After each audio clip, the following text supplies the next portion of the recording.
Welcome back to my channel. My name is Lena. I'm a nutritionist and health coach. Today we're doing something a little bit different. You'll be recipe developing with me. This is something I've wanted to do for a long time now. I think it's fun for you guys to kind of see what's going on behind the scenes and through my head when I'm putting together a healthier recipes. Quick disclaimer, as always, my videos are unscripted and very minimally edited, so bear with me. I do my best to talk to you as I would any client or any person I'm just talking to about nutrition. As always, these videos are for educational and entertainment purposes only. I am not personally health coaching you right now, so take everything I say, try to implement it to your life as best you can. If it fits, and if it doesn't, move on. If you do need a deeper dive in a more personalized approach to nutrition and your healthy habits, go ahead and see the link in my description box below and learn more about how to work with me.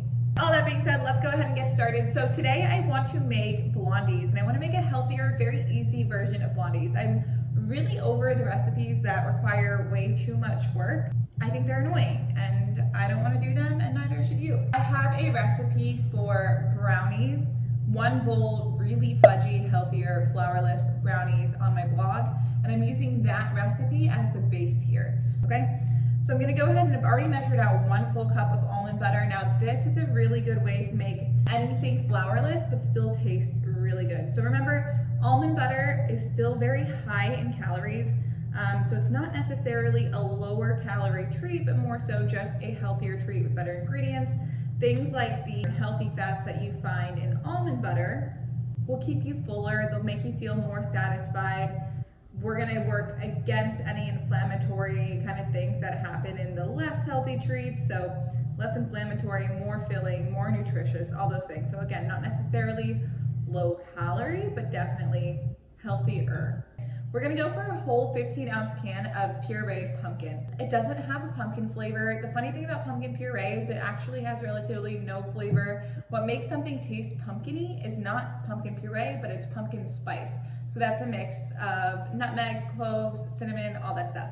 So this time we're just gonna use this plain pumpkin can. There's no sugar added in this, and this again is just gonna lend to it being nice and fudgy. Helps us keep it with like a no oil added recipe. It's actually a really low calorie add here. I like to scrape every last bit of the bottom because that's what my mother taught me. Half a sugar-free sweetener and half maple syrup. So half fake maple syrup with 0 calories, half real maple syrup. I like to do this because I like the flavor of the real maple syrup, but I don't want all the calories from it, so I balance it with another 0 calorie sweetener. So I'm gonna pour that in. I'm using a 1/4 cup of brown sugar. You could absolutely use a sugar-free brown sugar, whatever, but I'm okay with a little bit of sugar here and there. The thing about other sweeteners, 0 calorie sweeteners, even if they're natural, is that they kind of trick your brain into thinking it's getting like carbs and sugar and calories, and then they don't get it. So sometimes it leaves you feeling a little unsatisfied. So I like a mix of sugar and fake sugar, or sugar-free sweetener and a not sugar-free sweetener. Depending on your goals, of course, again, you can use all sugar, you can use no sugar, you can use completely sugar-free, you can do whatever you want. We have 2 eggs going in. I am not vegan or anything like that, so I'm okay with a couple eggs going in. Option is up to you if you want to try and swap this out with a flax egg. I haven't tried it yet, but I can imagine it would work just fine. Take a dash of salt because we like to cut sweetness. Cinnamon. We're gonna go kind of heavy on the cinnamon. You can go ahead and measure out 2 teaspoons. I'm just gonna do that. I wanna go heavy on the cinnamon because again, these are Blondies. There is no other flavor going into this. So I want the vanilla and the cinnamon to kind of be not overpowering, but bring it flavor. Can't open this. I can't open it. Why? I'm gonna cry. I don't know what to do. I wanna cry. Goals. Oh, I did it. A couple teaspoons of vanilla. Everybody needs a little vanilla in their life. Also, if you can't tell, I'm a terrible measurer. I barely measure. I don't know why I'm like that. I have to be honest, that can make it hard to write recipes sometimes because I have to go against what I want to do, which is just pour things in, and I have to measure. This is half a teaspoon of baking soda. So that's basically it. And then I have these peanut butter chips, peanut butter chocolate chips. You can use regular chocolate chips, you can use whatever you want, but I'm trying to keep these completely like chocolate free for people who don't want chocolate. Sometimes do things just for the sake of the recipe title. Like if I put chocolate in these, they might have to have a different name than Blondies. I might have to call it like a chocolate chip thing, right? Like a chocolate chip Blondie. But if I keep the chocolate chips out, I can just call it a flourless Blondie. I want to talk a little bit about the habits that we have while we're cooking and baking. So I was actually talking to a client about this morning, and she was saying every time that she cooks, she finds herself picking and grazing when she's putting the food away. And she's like, how do I stop this habit? I'm tired at the end of the night, I'm just putting the food away. And a lot of people have the same habit while they're baking. They're just like taking lots of different licks. You guys just saw me take a couple bites of the peanut butter chocolate chips. How do we get to the bottom of this habit and switch it from the inside out? Okay, first of all, it's normal or it's common to have a bite or taste a lick if you are around food. A lot of times that just happens because you are around it, right? So how do we fix this? First of all, take note of how you feel while you're doing it. When I'm done baking, if I'm picking way too much out whatever I'm making, I feel disgusting by the end of it. Like I feel like I have way too much sugar in me, like I ate way too much, like I was grazing too much, like I'm full and I don't even know what I ate. I don't like the way that that feels. So I take note of that and I try to be that much more mindful the next time around. You do the same thing when you're putting food away or anything like that. There is no magic trick to how to stop picking and grazing at things. First of all, your goal, your why needs to be big enough for you to want to stop, right? I don't want to be the person that mindlessly grazes and picks at food just because it's there. I don't want to feel out of control around food. That why, excuse me, is big enough for me to want to dial in and fix that habit. What's your why, right? And is that big enough for you? And then you just have to take note. And every time that you feel yourself impulsively reaching, falling back into an old habit, you just need to pull away, right? You guys just saw how I was impulsively reaching. I just had to stop myself. If I can switch that cycle 1, 2, 3 times, I'm gonna continue to switch it easier and easier as time goes on. It doesn't happen overnight. The goal is to be 1% better every time, not perfect. But it works when you actually can take inventory of how you're feeling and know of how you're feeling when you do those things. Is that annoying? Yeah. Annoying to have to dial into your feelings? Absolutely. Nobody wants to do that. But unfortunately, fortunately, whatever, that's the only way to really get to the bottom of that, because there is no amount of willpower that's just magically strong enough, right? Willpower doesn't work like that. Can you see it now? No. Super silky smooth and all mixed together. So when you're recipe developing, you do need to try it. So I'm going to. Trying it is different than picking, grazing, all of those things, right? Trying it is more mindful. It's for a purpose. It's not something you need to beat yourself up over. A touch of salt. Mix that up again. I'm gonna pour this into our 9 by 13 inch pan. The other thing that I really like about the quantities of this is that a lot of healthy recipes go into like very small portions, small pans. They're not big batches. This is a big batch and I have a big family, so I prefer big batches. I think everything I make is pretty darn cute. And that's how you should feel about all of your creations. Okay, Lena.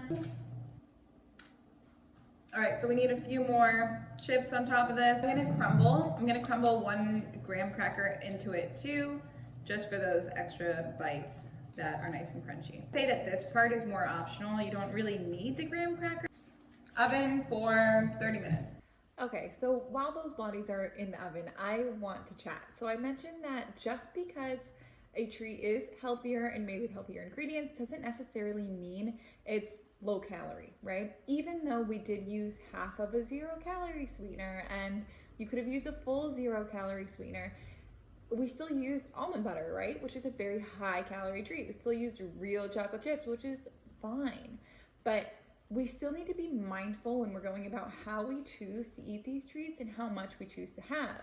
Now that's easier said than done. I know that it's not easy to have one and be done. But today we're going to talk about how to practice that and how to make sure that we are eating in a way that feels better to us and feels more mindful to us. First tip I like to give when we are trying to eat one and be done is to make sure that you're not eating the treat in place of a meal. So if you go into it hungry and you have a brownie, it is going to be difficult for you to just have one, right? You're hungry, so your body Whether you know it or not, biologically, it wants more. It wants more nutrients, it wants more calories, and it doesn't necessarily know that it wants it in form of veggies or protein or something. It just knows it needs more nutrients. So the brownies are there and it goes for the brownies or the blondies or the cookies or the whatever, right?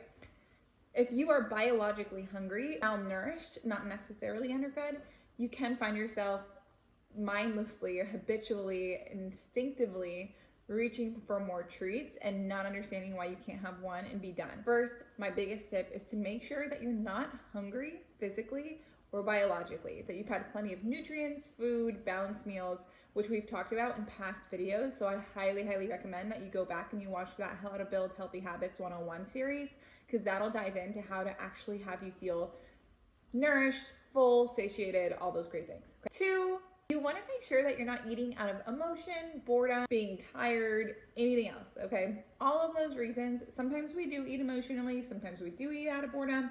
That's not going to magically go away. It's very much human nature, but we do want to dial in the habits, get really aware of when it's happening, and I'll have a whole video on this. Hopefully it'll already be up by the time this video goes up, but it might not be. So make sure you subscribe so that you don't miss that. And let you go back and check as well. Well, if it's up, I'll link it here, but otherwise, if it's not, subscribe so that you don't miss that when it does happen. When we eat emotionally, when we eat out of stress, when we eat out of boredom, food doesn't typically solve the problem, okay? So that's why you feel yourself kind of getting more and more and more, because you're waiting for that problem to be solved. You're stress eating, let's say you're stress eating blondies, you have 1, 2, 3, right? You'll notice that one blondie didn't solve the fact that you were stressed.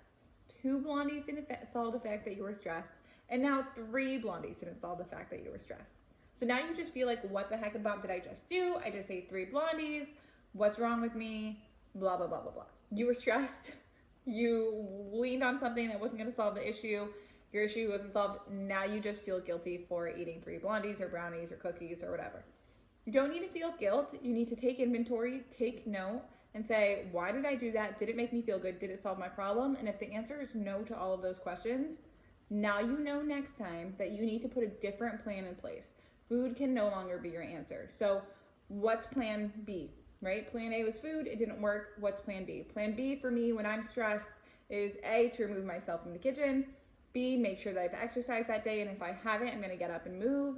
And then C, start to kind of look for another outlet. Can I do deep breathing? Can I journal? Can I honestly just put my feet up and watch a TV show and turn off for 5 seconds?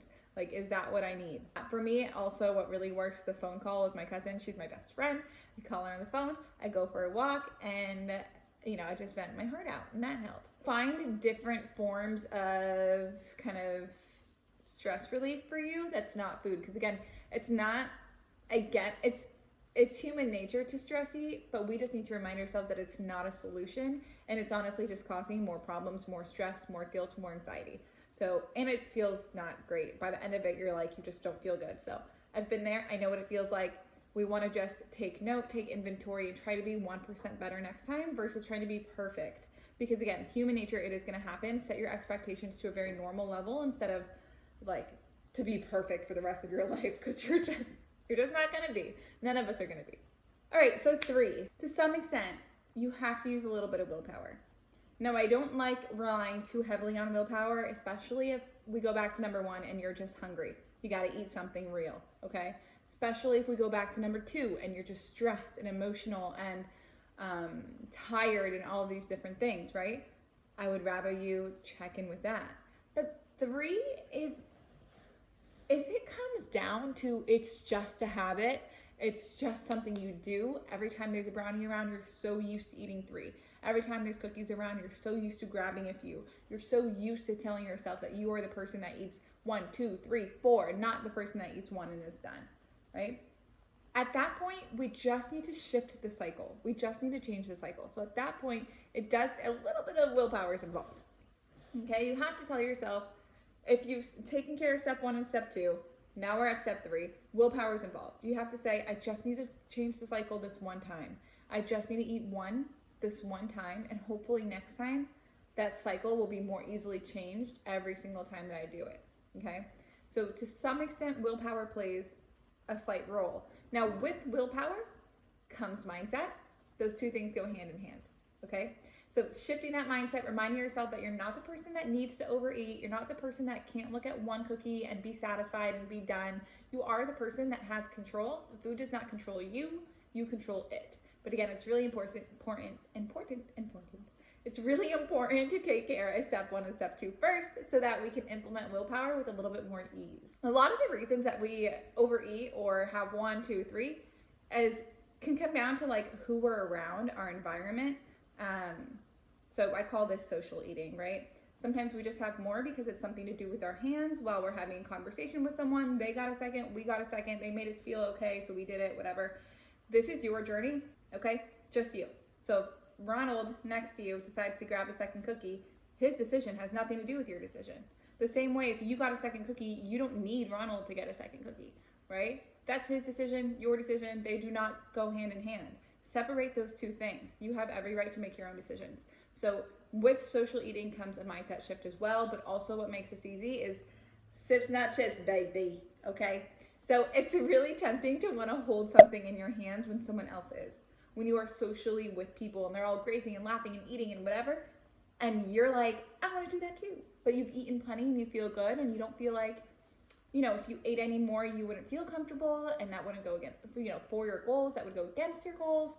What can you do in that moment? Sips, not chips. Grab a cup of something. Grab a cup of tea. Grab something warm, low sugar hot cocoa, something, water, right? Just a water bottle. Something to put in your hand so that you don't feel alone, that you can satisfy the habit of going from here to here to here to here from eating, right? With something like a cup, a mug, something warm and comforting like tea or water.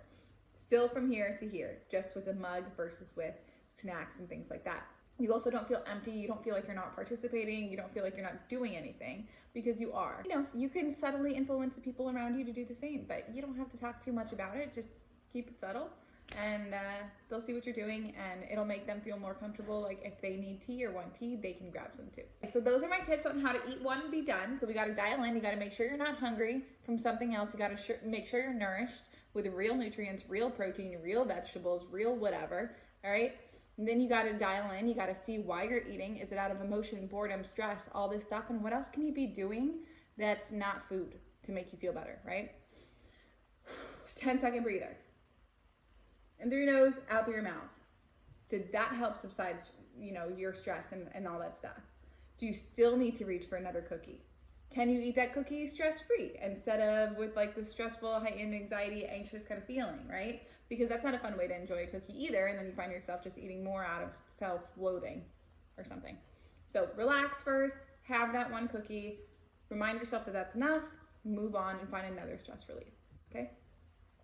3 is that mindset and that changing the cycle, kind of using willpower just a little bit, reminding yourself that you are the person that can have one and be done and move forward, right? And if you can break the cycle this time, you can break it next time, and you can continue to be 1% better every single time. 4, we want to dial into kind of what's happening around us, our environment, and lean on that sips, not chips, so that we can enjoy those experiences with the people around us with something still in our hands, but something that's more conducive to our goals.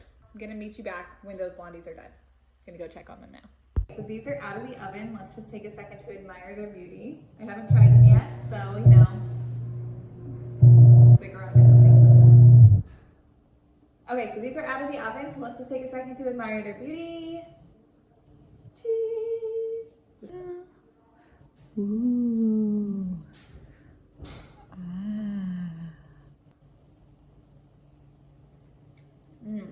They're really good. And I really like it. As a snack on its own, so let's say it's like truly that 3 p.m. snack, out of hunger, but not really quite ready for mealtime. A little drizzle of almond butter or peanut butter or a dollop of Greek yogurt would be a great add to this. I think they're really, really yummy. Good work, guys. I'll have the whole recipe written up in the description box below. I'll probably keep it there. Probably won't put it onto the blog just yet. So I'll have this recipe as is in the description box below, and then I'll do a remake, put that on the blog, and then update there. That's it for today on this video, so make sure that you go back and watch all the rest. That's how we recipe develop over here at Fractional Nutritionist.